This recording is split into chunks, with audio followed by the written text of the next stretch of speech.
ঠাকুরগাঁয়ের হরিপুর উপজেলার কুলিক নদীর পাড়ে বাংলাদেশ ভারত সীমান্তে দুই দেশের মধ্যকার মিলন মেলা ও পাথরকালী মেলা এবছর আর হবে না বলে জানিয়েছে স্থানীয় প্রশাসন। বিশৃঙ্খলা পরিস্থিতি ও অপ্রীতিকর ঘটনা ঘটার সম্ভাবনা রয়েছে জানিয়ে আগামী ৬ ডিসেম্বর শুক্রবার বাংলাদেশ ভারত সীমান্তে পাথরকালী মিলন মেলা নিষিদ্ধ ঘোষণা করে স্থানীয় বাজারগুলোতে মাইকিং করেছে হরিপুর ও রানীশংকিল উপজেলা প্রশাসন। ঠাকুরগাঁয়ের হরিপুর সীমান্তে ঐতিহ্যবাহী পাথরকালী ও দুই দেশের মিলনমেলা আগামী শুক্রবার ৬ ডিসেম্বর হওয়ার কথা থাকলেও ভারতের বিএসএফ ও বাংলাদেশের ঠাকুরগাঁ জেলার রানীশংকেল ও হরিপুর উপজেলার প্রশাসন এটি বন্ধ রাখার সিদ্ধান্ত নিয়েছে।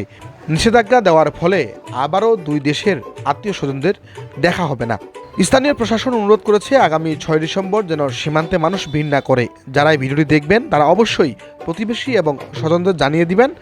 সম্ভব হলে ভিডিওটি শেয়ার করে সবাইকে অবগত করবেন।